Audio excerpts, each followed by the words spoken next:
Ils ont commencé jeunes le métier de comédien. Tous deux ont en commun un même amour du cinéma indépendant. Chiara Mastroianni a croisé sur sa route André Téchiné, Robert Altman, Xavier Beauvois, Raoul Ruiz, et elle tourne en ce moment La Princesse de Clèves, du cinéaste portugais Manuel de Oliveira. Johnny Depp lui a travaillé avec Tim Burton, Emir Kusturica, John Waters, Jim Jarmusch. En ce moment, il vit à Paris car il tourne aussi sous la direction de Roman Polanski. L'occasion d'une belle rencontre pour parler en toute intimité d'une passion commune. Vivre sa vie en comédien de cinéma. How does it feel to be so away from your home? Where is your home? LA? But yeah, Los Angeles. I mean, that's where it's basically just a place where I keep all my stuff, you know. But it's not. It's difficult to consider it home because I travel like a gypsy, you know. Always on location, or you know. Do you think you chose LA or LA chose you because the work is there? No, I chose LA when I was a kid. I think I was 20 when I moved out there. At the time, I was a musician. I was in a band, and we moved out there because it was a easier place to get a record deal. You know. Then it chose you, maybe. in a way. So now that you're doing the Polanski thing, it's like you're doing again a author film. It's the kind of, like, I'm thinking Polanski or Kusturica and people like that that you like working with. It's the kind of cinema you feel closer to. Yeah, I mean, it's certainly, I feel closer to that kind of cinema than I do what is the normal kind of accepted formula that comes out of the machine of Hollywood, you know. I'm not a big fan of formula. I'm not a big fan of you know, things like Titanic, you know. Big productions. Yeah, you know, yeah. I find it all hideous. You know? But I guess it's difficult being an American actor and with the status you have, to avoid that kind of cinema too at some point, no? Within the business you have to maintain a certain, I don't know, value, which is really horrible to say about a person, a guy who's trying to just do his job. But you have to maintain a certain value in the industry. You know, the films that I have made and make are not, you know, huge box office bonanzas, you know. So it's kind of a miracle, you know, that I'm still around, in fact. I'm always shocked when I get another job. You are? Yeah, because you just figure it could go away, you know, so easily. And if it does with that, you know, it's all right. I did a few things.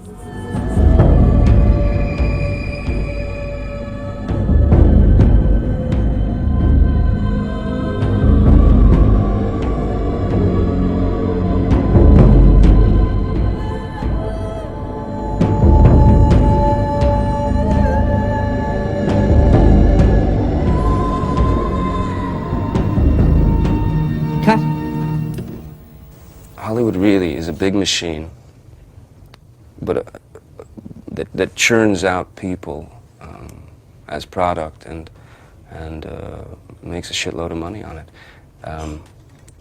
It's like, in a weird way, you know, like the Oscars and all that stuff. It's kind of like junior high school, you know, and the prom, and who's going to be named prom queen and prom king and all that stuff. It's a popularity contest, and I couldn't be less interested. I guess I asked you many times, but I don't know, I haven't read anything about it. But so at what moment, like for example, if they ask me, when did you know that you were going to be an actress? Or it's very difficult for me to answer that question. Or I can say in time when I started, but I don't know when I really wanted to become one. So did you feel discouraged to become an actress, though, because of your parents? Or did it help? I mean, no, in terms of wanting it? In terms of wanting it, no. I think I felt in the beginning more discouraged, and mostly because I was raised by my mother, and she was very much against it for me to become an actress. So in a way, you know, if you're not carried by, if you're not very secure with yourself and you're not carried by some kind of background, family or whatever, it's difficult to make that, you know, decision. But I still did it, and I don't feel like a rebel to my family because I did it. It's nothing about that. But yeah, maybe I wish they had sustained me a little bit more on a personal point of view, but it didn't stop me from doing it. They were saying, we hope for you a more stable job, like be a lawyer, be an archaeologist, whatever, do something serious. So, Something serious. Yeah. What is serious today, you know? Je suis pas faite pour être notaire, alors tant pis pour la succession. Qu'est-ce que tu fais toutes tes journées? Rien, je dors, je réfléchis, je cherche ma voie. J'ai travaillé dans un magasin de disques à mi-temps. Ton père, il le sait, ça? Ouais, Il dit rien? rien du tout. Depuis que ma mère est partie, rien, pas un mot. C'est un mur. Did, like, your family, does it have any importance to you, what they thought, or? My family was very, I mean, they were shocked when because I was a musician for years and years, and what happened? some kind of fluke, some sort of mistake, you know, it's like stepping in dog shit, and I stepped in it. Yeah, I called them up and said, hey, this guy wants me to do this movie, you know, and they were shocked, and I said, yeah, and they're going to pay me this much money per week. It was a ridiculous amount, you know, because at the time, you know, maybe, I think I was selling ink pens over the telephone, you know, and I was making $30 a week or something, ludicrous, you know. So, yeah, it was shocking. So would you say what attracted you in the first place was the thing that the job. it looked like easy money, or? Yeah, just, I mean, I didn't decide to become an actor until I'd done probably 2 or 3 films. Yeah, exactly. It's, in a way, I felt a little bit the same. I felt like, how can you know before you ever done it that you will like it? You know? Well, you can have a certain idea of it, but until you really try and find yourself on a set, you don't know if that's something for you or that you might like through many years. But do you see yourself as an actor? I mean, do you see yourself like in 20 years from now or 15 years? Still plugging away at this game? No. No, I can't. I mean, it wouldn't be bad. I wouldn't mind it. It'd be great to sustain a job. I can't. I don't like calling it a career, you know. But to be able to keep a job that long, sure, that'd be great. But I don't know. It'd be, you know. Maybe there's something else to do, you know. Maybe I don't know what I'm going to do when I grow up yet, you know. Yeah. Not sure. I think it was Brando that said, there's a great quote, I'm pretty sure it was Brando, that said, asked to describe acting or something, and he said, it's a strange job for a grown man, which I thought was so perfect. You know? Yeah. Such a great definition of it. You know, I spent most of my life developing an instinct about people. And I think a man of your spirit, your culture, your honesty, no, I don't think you would do that. Sometimes does it happen that you just throw yourself in the film without really working on the character before? I don't know, I think maybe it's just a habit for me, but you know, it's like you want to have some kind of history for the guy, you know, you want to know where he's been, you know. So what history did you have for Edward Scissorhands? For Scissorhands? Scissorhands for me was, when I read the script, it was like, I kept getting images of dogs that I'd had as a kid, you know. Why? Because there was something, because of the, you know, how I felt for that dog, and the way that dog would look at me, you know, this unconditional love, and it didn't matter if if you scolded the dog and it went away, you know, freaked out. The minute you said come here, you know, it would come back, and totally pure and full of love. Yeah. Babies, children like my nieces, when they were born, I remember how new everything was to them. But that was a weird one, because Tim at the time, I didn't know Tim very well. It was our first film together, and he rehearsed everyone. He rehearsed everybody, the whole cast except me. He didn't rehearse me. Why not? I think it was a very, very smart move on his part. In fact, I didn't know it at the time, but I got a sneaking suspicion this is what he was doing. I think he was trying to keep me separate from everyone, to isolate me, to give me a feeling of Loneliness? Loneliness, yeah. To be, the feeling of being alone and excluded from the party, And it was a very good thing to do.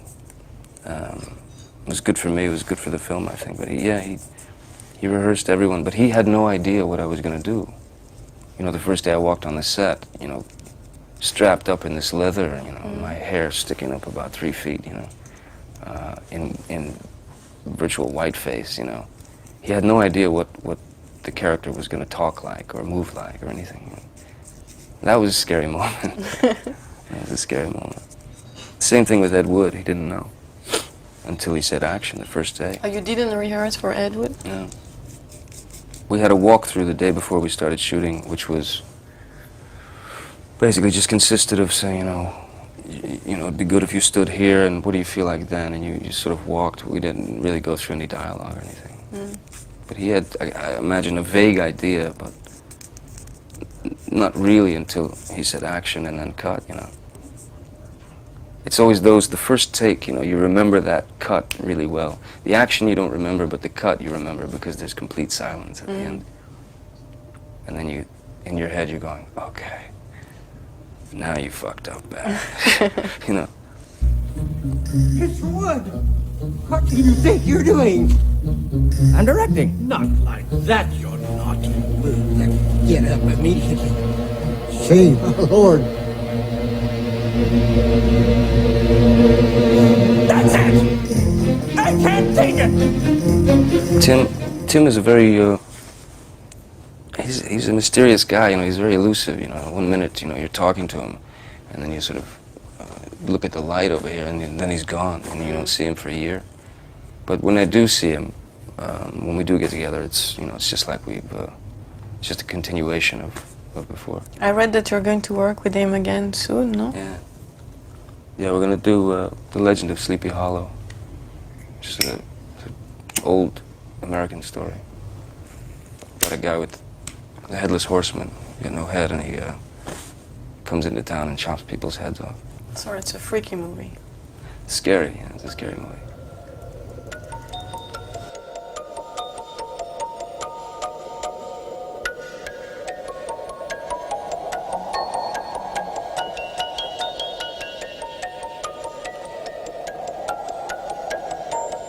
I was wondering, it's a pity. I mean, what happened? How come Arizona Dream was not released in so many years in United States? Because it didn't fit their idea. Yeah, it's a good sign of their mentality, but... Yeah. I don't know. They didn't, what happened was, we did Arizona Dream in 1991, we shot it. I did that right after Scissorhands, or a few months after Scissorhands. And it wasn't released until 94 or 5, maybe. And they released it in, I think, 3 theaters across the United States. Like a European film. Yeah, basically. They just had, it was Warner Brothers who was distributing the film, and they just, they didn't find it Commercial enough. Certainly not commercial enough, but they didn't find it interesting. They didn't care about the story, they didn't care about the shots, they didn't care about how beautiful the cinematography was, or the poetry of Kustaritsa's ideas, and they didn't give it, they couldn't care less.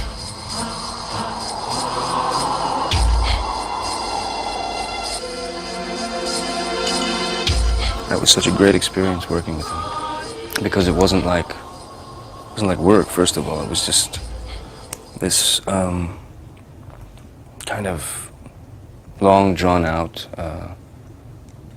creative, collaborative effort, you know.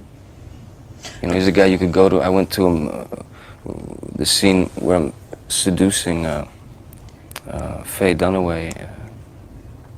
It's right before we make love in the film for the first time, and I'm supposed to seduce her, and it wasn't in the script, you know, but I saw this guy as a kind of a rooster, you know, as becoming a rooster, you know, and so I went to Amir and said, hey, you know, I think that maybe he should make some, you know, cluck like a chicken, you know? And he thought, this is a good idea, yes, let's try. And boom, it was there, you know. But there's no other director like that. There's no other, I've never had that kind of freedom. You know, it's very, very rare. So yeah, anything. You have to find a way to have an idea and convince, in a tricky way, convince the director that the idea comes from him. Sometimes it's a... Yeah, you can do that. It's but complicated, I mean, it takes energy, but sometimes it's the only way to get your own ideas come on screen. Yeah, I mean, there's that kind of manipulation, but I mean, to go to a guy and say, I want to cluck like a chicken. And the guy says yes. And he says yes, it's pretty rare. Yeah. Well, I mean, if you say I'd like to try something, it could, no matter how far out it is, he's fine with it. And Gilliam, Terry Gilliam. Gilliam was even, he would bring things to me, you know, he would say, why don't we try this, you know, and it was so sick, such an insane idea. You know, you feed off one another, and you feed each other. But in a way, you got very lucky to have, to have such a good relationship with those directors, and I guess it makes you also more, how do you say, exigeant? You know, exigeant? Exigeant. More demanding on a relationship with other directors when you have such a good experience with someone, no? Yeah, I mean, it definitely makes it hard to go to work with other guys, for sure, because you're used to a certain well, a relationship that's collaborative, and not every director is very collaborative, you know. They don't always want to. It's strange because I mean, you have this sort of history of characters that you've done, you know, that I played and stuff, and I'm not a very good puppet, you know, and I like to bring things to the project, you know, ideas and stuff. And then a guy hires you and doesn't want you to do that stuff, and you wonder, well, why did he hire me? You know, why does he want me for the job? Should have given it to somebody who could be a good puppet. You know?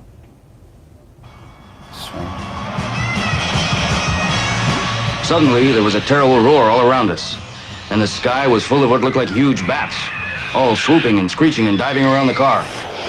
And a voice was screaming, "Holy Jesus, what are these goddamn animals?" What about someone that you absolutely don't know? Would you read the script first, or meet the person first, or? I'd read the script first, just to have some kind of idea what they want to do. Yeah, because it can be tricky sometimes. I know one time I accepted to meet the person first that I read the script, and I liked the person and I almost engaged myself in the project, and then when I read the script it was very difficult for me to back up because I didn't like the script, and I think it's very tricky sometimes to talk to the person. There can be something more very seductive and interesting about that meeting, and then you end up not liking it. So also people can, you know, when you meet the person, I mean, even after you've read the script and you like the script, you meet the person, he could sing a very big song, you know, I mean, he could talk all kinds of circles around you and make you think that he's the greatest thing since sliced bread, and then suddenly you get on the set and a monster, you know, or a monster, or like inept, or, you know. Has it ever happened to you to find yourself in that situation? You bet. Absolutely. I got into a situation because of a great screenplay, beautiful screenplay, really, I mean, profound on some of the dialogue. I mean, some of the things that were in sections of the dialogue were profound, beautiful poetry, you know. And you get on the set with the guy, and he's like, he believes that he's a master manipulator, but he's crap. You can see right through it. And then what And happens? he was a first-time guy. He was a first-time director, which is fine. You know, I support that. You know, but he was one of those guys who would not. He refused to admit that he didn't know what he was doing.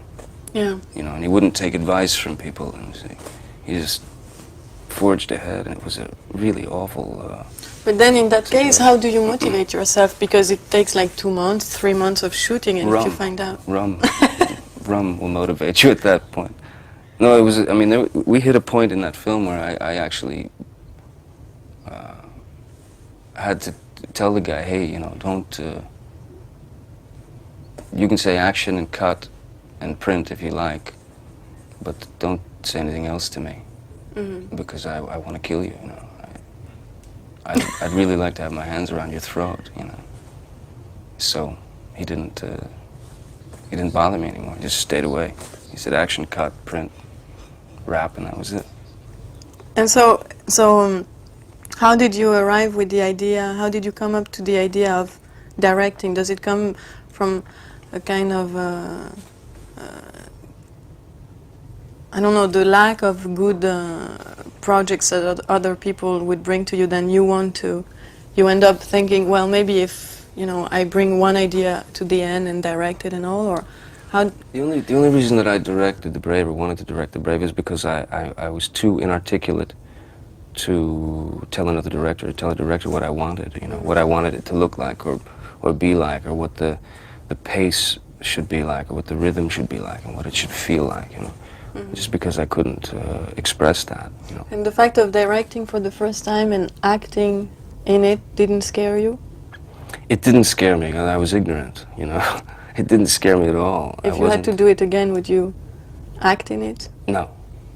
Because I guess it takes a lot of schizophrenia to be able... Yeah. There were two opposing things, you know. To be an actor, in some sense, you have to be out of control and unaware of what's going on around you because you want to stay inside. And to be a director, you have to be completely and totally aware of everything that's happening on the set. So you're constantly smashing your head against the wall. Yeah, no, if I had to do it over again, I would never have acted in it. I had no idea it was going to be that much pressure and that exhausting. Have you done any time? That's a stupid question. What for? Drunk and disorderly. Burglary. Grand theft auto as a minor. Assault. It's enough. The statement that people do about you is like you're a savage and you want to be on your own and all. You know, like they always stick you that image of the rebel and stuff. And Yeah. But in a way, I thought that's a very good thing, because this way, if that's the image they stick on you, they leave you in peace in a way. But I mean, they stick you with those names, those labels, rebel or whatever they like to use, because they need a label, they need a name, they need something to put the price tag on the back of, you know. They need to call you something, you know. And they don't know a thing about me. They know absolutely nothing about me. There's a great quote, I think Jean Cocteau wrote it or said it. He said, the more visible you make me, the more invisible I become. And it's so true. It's so true, because they have no idea. I mean, but they need to call the product something, so that's what you are. And are there some films, that's what I was wondering too, that you turned down and then you regretted it? No, there's never been anything that I turned down and I regretted. No. I think it's nice to be able to have done something in your life that you can leave behind, you know. You can give it to your kids or grandkids or whatever, and they can be, you know, semi-proud. So you see, you project yourself. Yeah, I mean, in a kind of future. I wouldn't say that I have ambitions or No, I don't mean in a certainly. kind of career point of view, but Yeah. Well, I have hopes. on the sure, longevity. and dreams, yeah. Yeah. Yeah. I like the idea of sticking around for a while. But to give something to them, to your kids or your grandkids or whatever, that for a period of time they can say, he didn't compromise at all. He did what he wanted. He did, you know.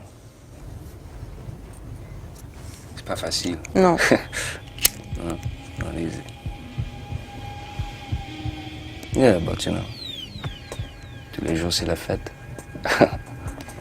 Ce serait bien. Sure. Congratulations. Thank you. Congratulations.